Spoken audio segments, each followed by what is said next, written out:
ตันป่าไม้บ่เดือดไม่เครื่องขี่สวัสดีจื่นจ้อยหายต่ำก้อยมองผ่านก็มีด้วยประการดังกล่าวมานี่แหละนะปุณณาธิวเสการบรรลุลุงเจ้าแจ้งอาทิตย์ปุ้งเรื่องไหลหนอห่อใจน้อยนาดก็โอกาสไข่กามซึ่งแมวขนคำปี้เจ้าถึงยังไม่เต้าวิเศษอันยักเผ็ดดงตาลยกยื่นปันนั้นโสดว่าจักมีประโยชน์นั้นใส่ดังว่าไว้เป็นหมายหรือว่ากล่าวไว้บ่ได้เปล่าจ้อยไข้หูถ้อยหันใส่โบราณไขบอกกล่าวบอกว่า10 ปากว่านั่นไส้ยังเปรียบบ่ได้ตาหันขอพี่พันไตเตาป่ายักเท่ามาสู่ยังที่อยู่เราราแดดตื้อที่นั่นแมวขนคำมาตัวอาจได้ยินถอยวาดไข่กาม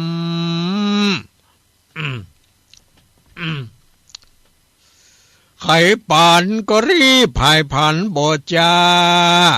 สยองคืนฟ้าปลายบนดันไพสนจะใจข้ามป่าไม้ดงตาลก็พายผันรอดสู่ยังที่อยู่ยักคา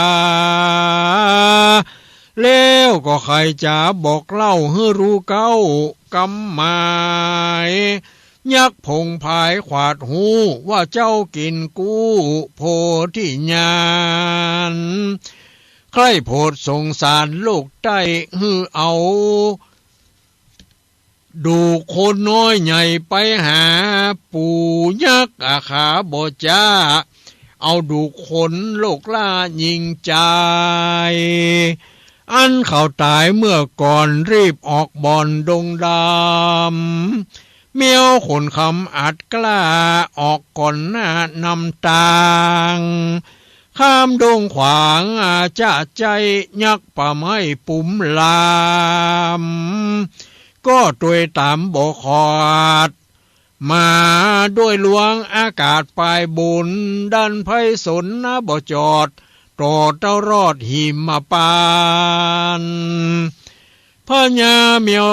คำคานตัวอาจป่าเอายักห้าวหาดกลุ่มพันรีบพายพันลงสู่ยังที่อยู่หนอมุนีดูคนมีหลายแหล่กองไว้แผ่เป็นสายดุกยิงใจหนุ่มเท่ากองใหญ่เต้าผู้ผา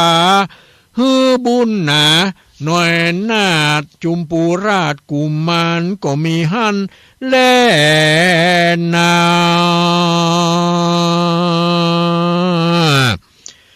นี่ที่ตั้งขีญาสังบรรณาวิเศษจะห้องเหตุจุมปูราชพญาเมียวขนคำผูกทวน11ก็บังกุมสุมเรศเสด็จเสร็จแล้วเต้านี้ก่อนแลก็บังกุมสุมเรศเสด็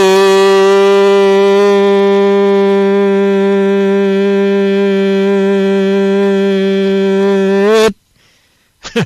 แล้วเต้าอีก่อนแล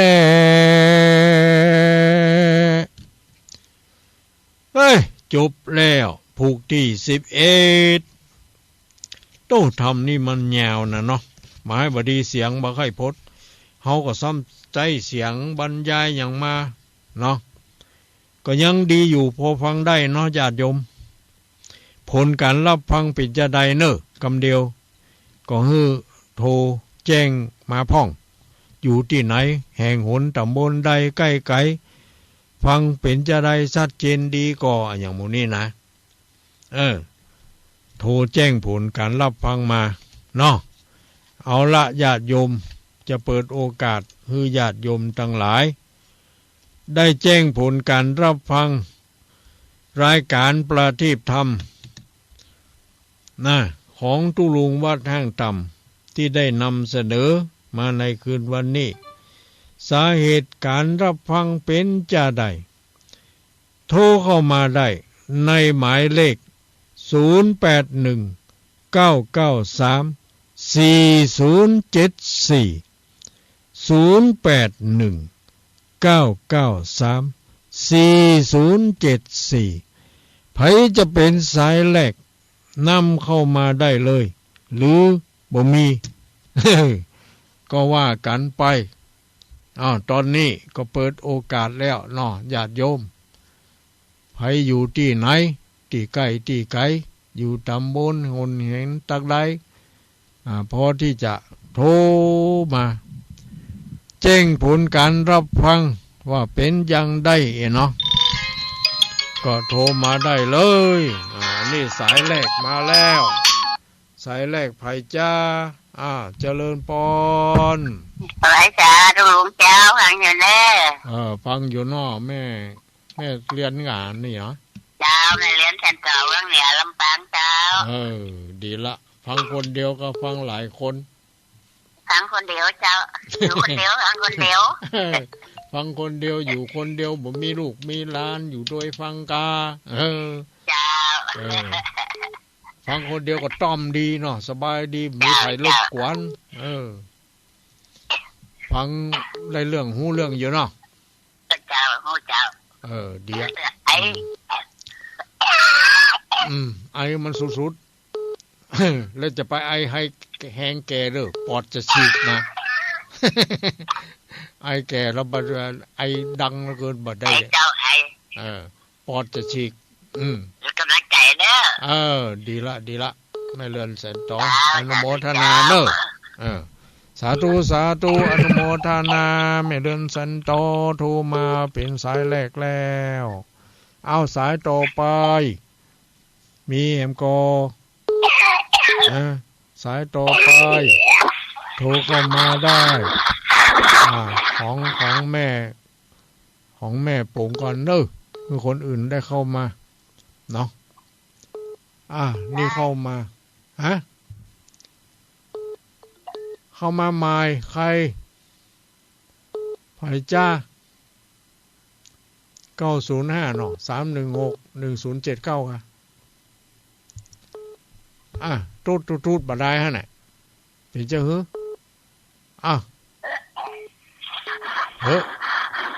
แม่เรือนยังบ่โป่งด้วยกันนั่นแม่เรือนโป่งก่อนปิดก่อนเนาะคนอื่นเข้ามาก็อันคนอื่นเข้ามาบ่ได้นะนั่นแหละน้องเศร้าๆเซี่ยวๆเนี่ยไผเนี่ย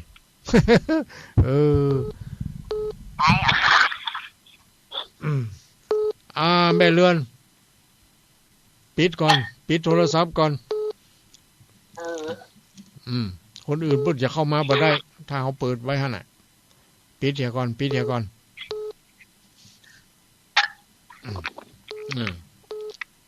ตูดเนี่ยเนาะเนี่ยปุ๊บเข้ามาละถ้าเขาปิดเนี่ยปุ๊บเข้ามาได้เนาะเจริญพรสมัยการเจ้าหลวงปู่ไผจ้าที่ไหนได้พรล่องบัวแดงบ้านร่องบัวแดงแม่ยังก็แม่พรเจ้าแม่พรมาร่องบัวแดงนี่เนาะอำเภอสันกำแพงอำเภอสันกำแพงจังหวัดเชียงใหม่เจ้าฟังเป็นจะได้พ่องชัดเจนดีก่อนก็ว่ามีเสียงรบกวนเจ้าได้ยินจำได้ยินอย่างก็ เป็นอัน ฮะ ทุกเช้าบอกว่า ว่าได ว่าลำปางเป็นเทศเป็นฝ่ายได้ท่ายอ่ะถ้าเกิดเป็นจบแล้วก็มาออกมาดูเนี่ย อันบ่อันนี้เขาออกมือแล้วเราออกแต่เจ้าแล้วเหรอ น่าจะเอาเจ้ารับร้านวัดตกฟังตะกี้เนี่ย โอ้ก็มาเปิดฟังนี่โปรสุดไปเปิดเจ้าแล้วก็แต่เจ้าไปอยู่ไหนไม่ได้ฟังฟังอันทำมหาบวรอ๋อเพิ่นออกกันติ้งกินแล้วเนาะแล้วแต่จะฟังดังใดอย่างใดแม่เนาะเลือกฟังเอาฟังไหนก็เป็นธรรมะหมดอ่ะมันนี่อ่ะฮะบัดไข่นี่เป็นท้ายทอดเปิ้นก็สัญญาณไปกับวัดฝ่ายหินเนาะจ้าแม่ฟังที่สถานีวัดฝ่ายหินแหละจ้าดีละเนาะเปิ้นก็สัญญาณไปให้เฮาได้ยินได้ฟังดีละอายุวันโนสุขังพลังเด้อแม่เด้ออยู่ดีมีสุขต่อไปคนอื่นเพิ่นจะเข้ามาอยู่เนาะแม่ปิดก่อนเด้อแม่ปิดโทรศัพท์ของแม่ก่อนอ่านคนอื่นเข้ามาได้มาแล้วเจริญพรไว้สาครับตุลุงที่ต่างฟังอยู่นะครับจังไหนจ้าปนานประเสริฐวันนาแดงนาน้อยจังหวัดน่านครับปนานประเสริฐบ้านที่ต่างรับฟังอยู่ตลอดที่ตุมอนที่นอกเข้าใจฟังง่ายที่ครับเกี่ยวกับจังหวัดน่านเนาะชัดเจนดีเนอะฟังชัดเจนดีเนาะป้อฟังฐานนี้ไหนพังสถานีสัตตาวิริโอวันถุงมงคลนั้นน้อยนะครับแต่เปิดสัญญาณไปเนาะป้อเนาะดีละดารุนี้นะครับอันตุลุงแต่ในเครือข่ายเดียวกันเนี่ยเนาะเครือข่ายเดียวกันฟังอยู่ตลอดทุกวันเลยครับทุกรุ่นทุกองค์ทุกขั้นเลยครับนั่นแหละเจ้าดังแดงครับหน่อยฟังไว้ใช่ว่าใส่บาแบกหามเนาะครับฟังไว้ได้ดีครับอันเปิดว่าเสียงเทียนสว่างตาเสียงธรรมใจน้ำใจน้ำใสตั้งใจตั้งหน้าเขาฟังแล้วก็กินอกกินใจเขากับมีความหูความรักสมน้อยเติมความหูครับดีละป่อมันฟังบ่อยๆกำลังใจทุกลุงขอบใจเนอะขอบใจเนอะขอบใจอนุโมทนากระดูกกระดานปอกกลับไปขอให้ทุกลุงรักษาฝากดีเนอะเจริญพรตุครับสาธุสายต่อไปอันนี้มาจากจังหวัดน่านเนาะน่านสายต่อมาก็คือเจริญพรมาจากจตุลุงจากไหนจ้าบ้านเรือนประจางละปูนเจ้าบ้านเรือนตำบลบ้านเรือนอำเภอประจางจังหวัดลำพูนเจ้าตำบลบ้านเรือนอำเภอประจางจังหวัดลำพูนแม่ชื่อยังคำปันเจ้าแม่คำปันเจ้าฟังอยู่เป็นประจำก็ทุกวันพัดก็เจ้าวันพัดเลยเจ้าแล้วก็ได้อย่างพ่องฟังแล้วคติโดนใจนะครับลุงก็เดียวเนาะก็เดียวได้ม่วนดีละเนาะได้คติสอนใจได้ฟังธรรมนะคะท่านลุงฟังธรรมสวดนี่ค่ะฮะว่าได้ก็ฟังธรรมวัดนะคะวัดแบบประเทศธรรมอันยังภาษาไปฟังธรรมวัดไปแต่เจ้าแหละเจ้าไปฟังเทศฟังธรรมก็รวดสวดนะคะ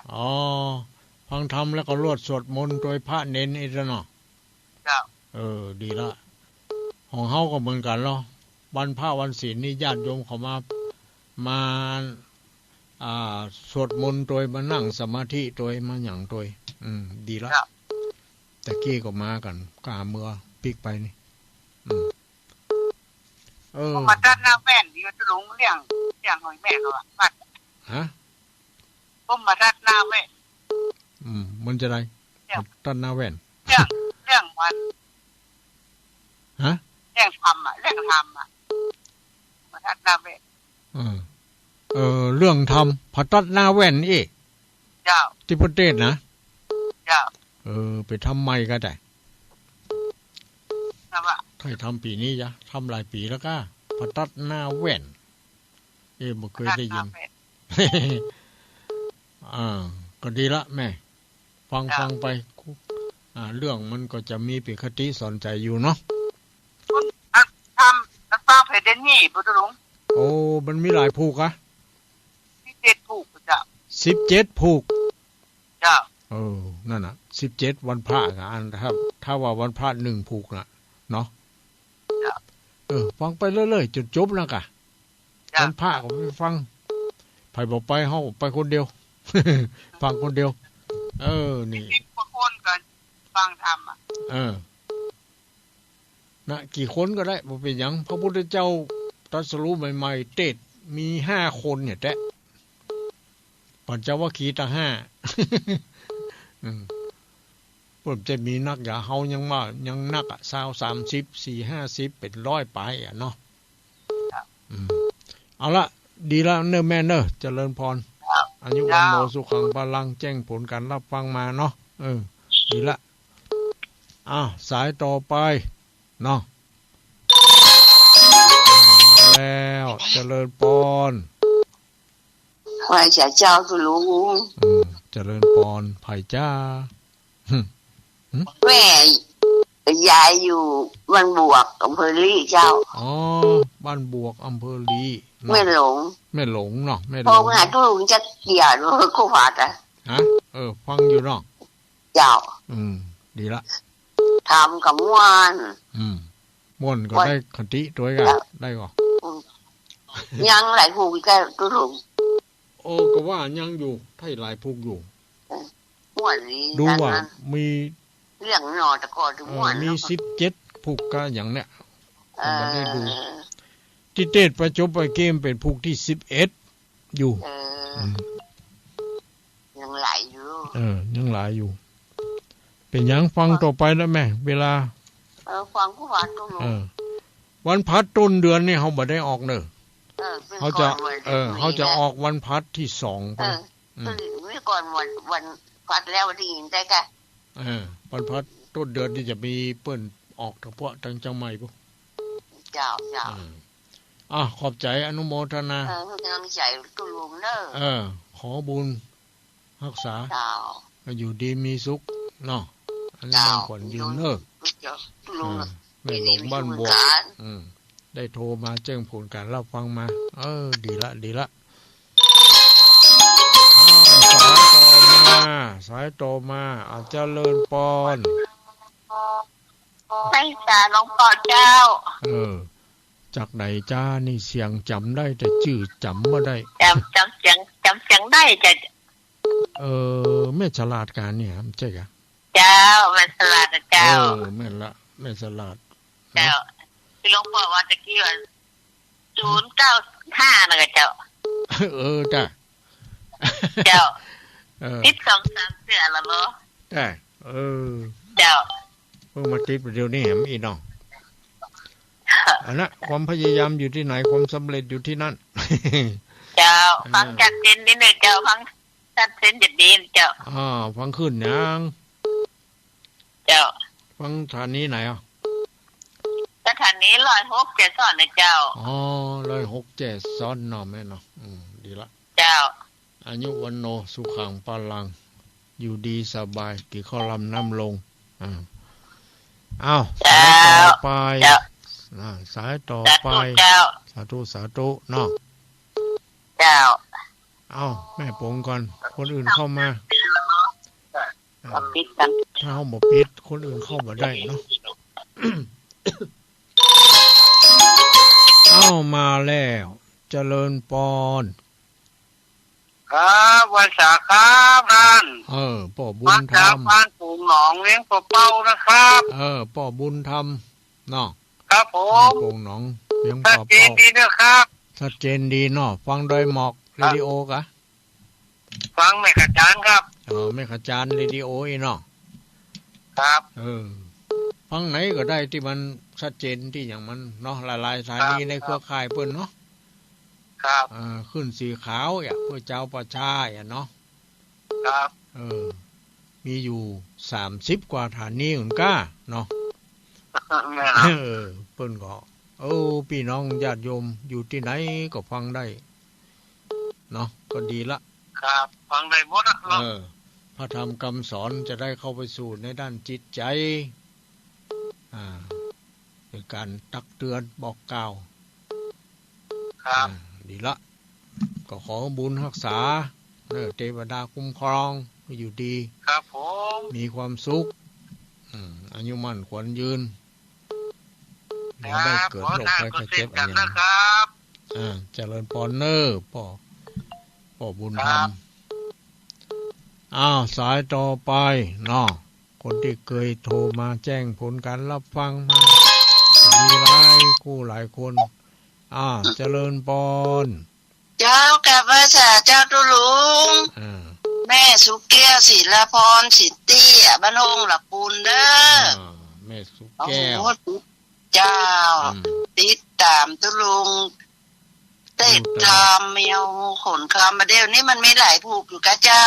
มีหลายผูกรูปเหมือน17ผูกกันอย่างเนี้ยกำลังได้11อยู่กำลังได้11ผูกเนาะเจ้า11ผูกเจ้าตอนทับหน้าก็ไว้12ทางขึ้น 98.75 มอดห้อยจ่องซากเด้อตุลุงเปิ้นก็สัญญาณไปเนาะถ่ายทอดไปดีละชัดเจนดีเด้อตุลุงวัดแห่งต่ำเด้อเจ้าเจริญพรเนอแม่สุแก้วเจ้ากลับไหว้สาเด้อตุลุงอยู่ดีมีสุขสาธุเจ้าดีมีสุขอายุมั่นขวัญยืนเจ้าออกภาษาลาพระเจ้าแล้วก็จะไปลืมวัดลืมวาเนอะวันพระวันศีลก็ทำบุญตักบาตรเหมือนเดิมเจริญพรครับกราบนมัสการครับพ่ออ้ายดอนจันทร์ป้าจันทร์ครับป้าจันทร์ปัจจุบันนี้107ก็ออกเลยครับนี่107ก็ออกแหละครับ107 94ออกหมดนะครับออกหมดเนาะเพิ่นมี2คืนครับผมมี2คืนเนาะนี่ผมฟังได้งอกนะครับนี่น่ากะของแม่อนงแล้วกันเนาะครับ2คืนมันของเปลี่ยนพี่น้องครับจ้ะ107กับ94ครับผมครับอันใดชัดเจนนี่ครับตะลุงชัดเจนเนาะพอเนาะครับดีละอายุวันโนสุขังปาลังอยู่ดีสบายนมัสการครับเจริญพรเจริญพรอีกเนาะเจริญพรเจ้าอันนี้มีแก้วบ้านหนูอ้อไม่สายเลยเนอะไม่สายเนาะแม่เนาะรับฟังไปจะได้ห้องแม่แก้วชัดเจนดีกว่าชัดเจนจะดีผลลิงมาลงเงินสันกงวิดีโอเนี่ยสันกงวิดีโอเจ้าแม่ฟังฐานนี่เนาะ5725อีกะ57อันยังเนี่ยนะกะโอ้57.25อย่างพูดเนี่ยแม่ฟังอยู่เนาะฟังอยู่นั่นน่ะทางสู่ศูนย์คือองค์บ่เบื่อกะฟังพูดนะฮะบ่เบื่อกะก็ไปเบื่อจะได้ว่าเจ้าก็อยู่คนเดียวเนี่ยอันน่ะเอาธรรมะไปกู้เนาะธรรมะทำปิดกูเจ้าก็ไปวัดอยู่ไปฟังธรรมอยู่แต่นอนเอาไปนะกะก็คนเดียวจำลูกขาบดีแต่ขาบดีแหละช่วงล่างบดีแหละฮัก3 ตอนตัวลุงไปฮักอันนี้อันเต้ากะเต้าพี่เรียกไปซื้อน่ะโดจะไปว่าได้กีบ่ได้กีสักคำจะไปให้มันเต้ากะเพราะย่ายังจะไปฟังแก่เนี่ยมีสติประเดี๋ยวนี้เดินตกปามได้ต้องท่านเอาหลอกเอาอันหน้ากะสีขาน่ะกะอันน่ะเป็นยังมันมีเครื่องช่วยอยู่เจ้าอายุเท่าไรเด้อพอสอนหน้านี่ถึงหูนะ80อ่ะถึงกะจะ80แล้วอี79นะกะแต่ถึงกะถึงก็80อ่ะพอสอนหน้านี่ทำถึงก็79ปีนี่ถึงเอามันว่าเนาะบ่ถึงก็คือมันถึงกะยากมันหยังเจ้าเฮาบ่ยอมไปเด้อไป ยนฟังธรรมวัดนี่แล้วก็ตู้ฝนจิบอกไฟว่าฝนเอาว่าวก็ชื่อว่าวทุกคนเนี้ยชื่อว่าวฝนเห็นหน่อยว่าวลมปล่อยเมื่อวันนี่วันเมื่อคืนเนี่ยกะปล่อยเมื่อคืนเป็นว่าวไฟฝนนี้บอกไฟหลวงไม่อย่างก็เด้อวันน้องไฟใหญ่นะตัวลุงน้องไฟใหญ่ฝนนี้ก็นักเลยฝนออกจ้านะบอกไฟดอกกะเจ้าฝนฟ้อนฮับอันฝนออกภาษานะฝนนี้โอ้อันพี่น้องไทยใหญ่นี่นะเปิ้นตานแต้น่ะเนาะตานแต้เปิ้นเข้าวัดเข้าวากันนี่โอ้ดูกูหัวกูคนน่ะนอนวัดน่ะนะไปหมดอ่ะไปหมดเลยถึงพี่ถึงน้องถึงลูกถึงหลานอย่างที่จังใหม่ซะแล้วเฮาไปจังใหม่โอ้เปิ้นกินแต้ตามแต้เนาะเปิ้นเนี่ยแต้เว้ยนี่วันพระวันศีลสุกเรียกอันยังมาสู่วัดนั่นน่ะขยันด้วยนี่เปิ้นมีเงินน่ะเนาะนั่นน่ะเปิ้นถือแต้เนี่ยแต้ได้แต้เอียกะเนาะก็ได้ส่วนแต้เนาะนั่นกะดีละเนาะแม่เนาะอายุวันโนสุขังพลังเนอแม่เนออยู่ดีสบายเจ้าสาธุเจ้าเอาพระธรรมคำสอนไปที่ปึ้งเนาะทุกเจ้าก็มามักมือลองเจ้าได้ดีละเป็นการปลอบเสียปลอบใจเอาศีลธรรมพระเจ้าเป็นที่ปังที่ปึ้งเนาะพุทโธใจ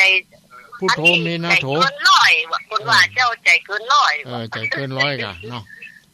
พุทโธเมนาโถเอาพระพุทธเจ้าเป็นที่พึ่งเนี่ยเนาะทุกวันก็ว่าทุกวันพุทโธเมนาโถธรรมเมนาโถสังโฆเมนาโถน่ะวัดนี้น่ะนอนน่ะเจ้าเอาอยู่ดีสบายแม่เนอะเจ้าอันนี้วันโนสุขังปาลังต่อไปเนาะสายที่อื่นจะเข้ามาแหมเนาะแม่ก็ปิดก่อนสายต่อไปเข้ามาสายต่อมาเข้าไป0819934074รายการประทีปธรรมวันพฤหัสบดีซึ่งดำเนินรายการโดยตู้ลุงวัดห้างต่ำตำบลป่างิ้วอำเภอเวียงป่าเป่าจังหวัดเชียงรายท่านที่อยู่ที่ไกลแจ้งผลการรับฟังเข้ามาได้ที่หมายเลข0819934074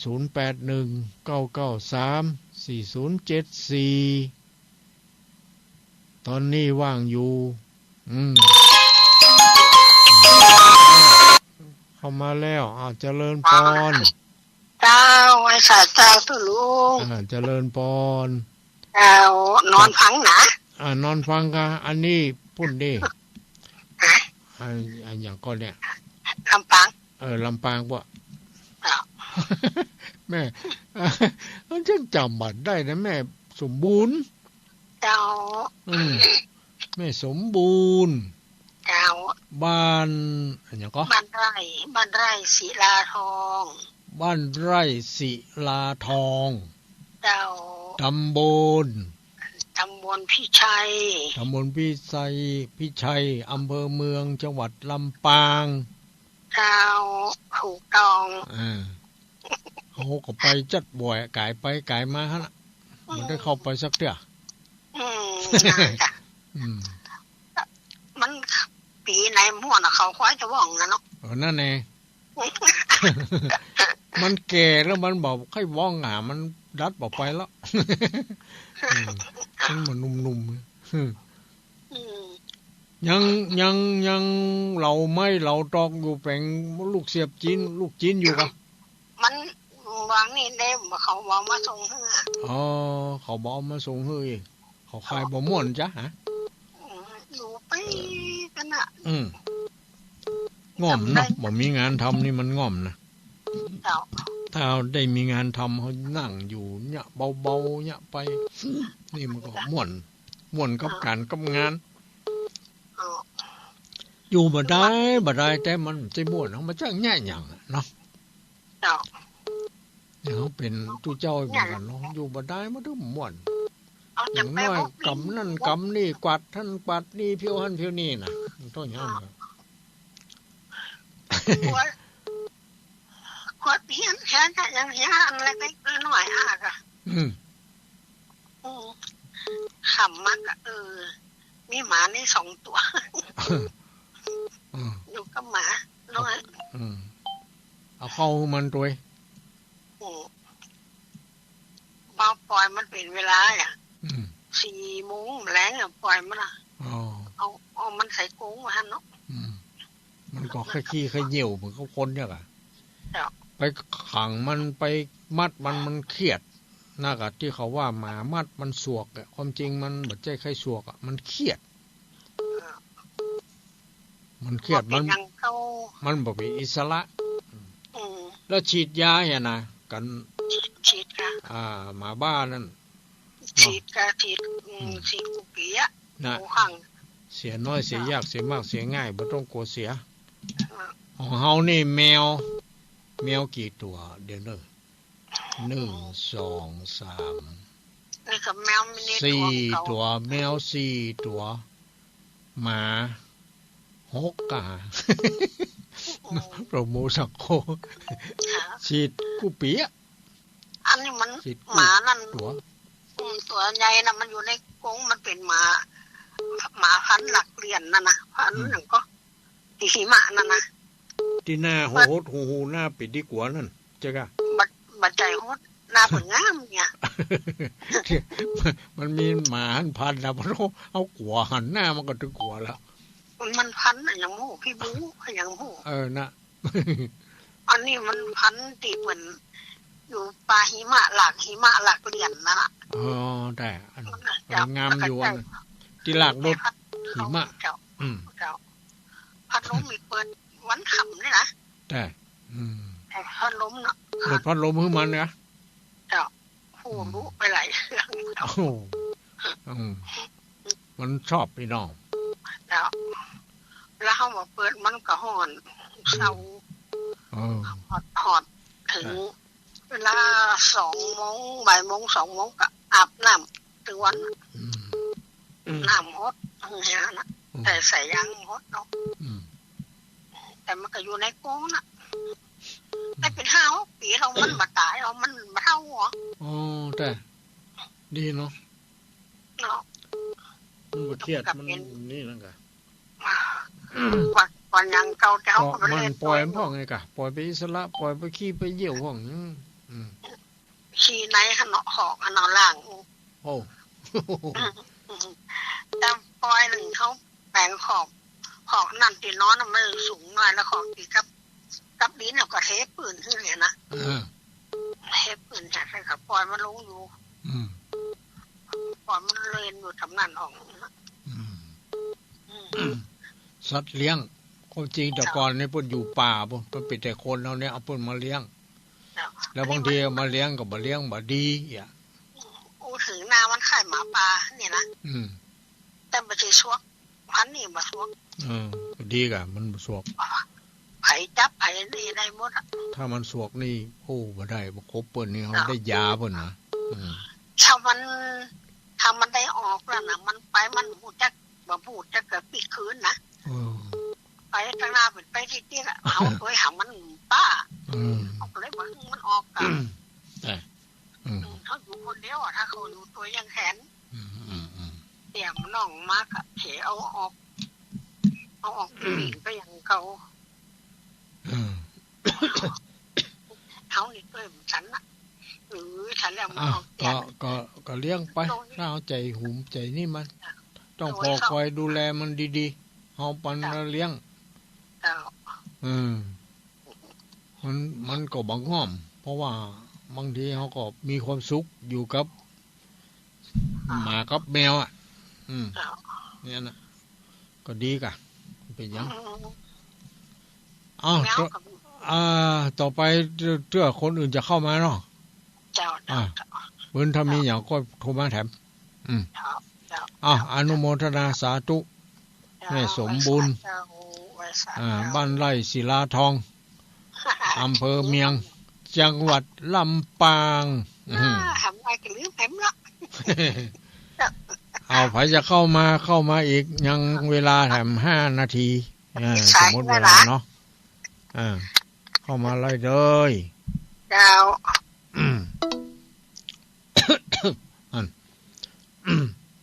ก็ว่ารับกันแล้วโมมันเย็นมันหนาวเข้าหน้าหนาวลงไปเดียวเนาะเมื่อเจ้ามาโอ้หมอกเบยนักเท่าฝนก็แทบบ่มีแต่ฟ้ายังห้องอยู่เนาะจากคืนนี้จ้ะแม่นกะมันตกในหมูนะพอดฟ้าห้องปรึงตึงตังปรึงตึงตังวันนี้ก็แดดแล่ก็มาตกเก่าเนาะเอามีใครที่จะโทรมาอีกมีไหมมันยังมีเวลาอยู่แล้วเจริญปอนไว้สันเจ้าสันก็คือเจริญปอนจากไหนไว้จ้าแม่บัวลอยบ้านซุปก็ตำบลตะกอคือแม่สวยเจ้าแม่บัวลอยบ้านซุปก็อำเภอแม่สวยจังหวัดเชียงรายใกล้ๆกันนี่แหละเจ้าฟังคำม่วนเจ้าแล้วก็ได้สาระได้ประโยชน์เจ้าฟังตลอดได้ประโยชน์ด้วยเจ้าดีละนอนมารับกับฟังติดฟังทำฟังตุลุงเขาได้บุญได้กุศลด้วยเจ้าฟังเทศฟังธรรมแล้วก็นอนรับดีเนาะเจ้าฟังธรรมแล้วก็รับได้เลยเจ้าวันนี้ไปวัดกอโอ้เจ้าบ่ได้ไปวัดเจ้าเป็นปวดแข้งปวดขาอ่อนแข้งอ่อนขานั่งม้วนก็ไม่ได้อันนี้หมอแต่ว่าทำฟังอย่างเจ้าก็ใส่ขันทำไปวันนี้การทำให้ป่อให้แม่อยู่เจ้าได้ให้ป่อไปมีป่อไปเจ้าป่อละอ่อนไปอยู่ป่อละอ่อนเนาะคือ2 คนเจ้าการทำให้ถึงป่อหัวแม่เจ้าทำกันมุดนะเจ้าดีเนาะลำลึกถึงบุญคุณของเพื่อนภาษาเจ้าดีละกำลังได้บุญอยู่เจ้าเนาะคือโอ้ได้ค่ะได้ไปวัดบ่ได้เอาบ้านเนี่ยเจ้าแม่นละตัวเฮาไปบ่ได้ใจเฮาไปมันได้บุญทั้งนั้นแหละเนาะเจ้าใจเนาะใจทำบุญอยู่เจ้าเป็นยังทำไปแม่เปลี่ยนไปตลาดได้จิตใจเฮายังก็ทำไปเรื่อยๆเนาะอนุโมทนาสาธุเน้อแม่เน้ออยู่ดีมีสุขหมดเวลาแล้วเน้อญาติโยมทั้งหลายเฮาก็ให้รับฟังกันได้ในโอกาสต่อไปข้างหน้าปุ่นวันที่24พวกกันเนาะเอาเลยสายนี้เป็นสายสุดท้ายเน้อสายแรกเนาะเจริญปอนกลับไปสาตุลงลูกแบ่งกันคนละน้อยกับตุลงบ่ได้แบ่งหยังฟังเสียง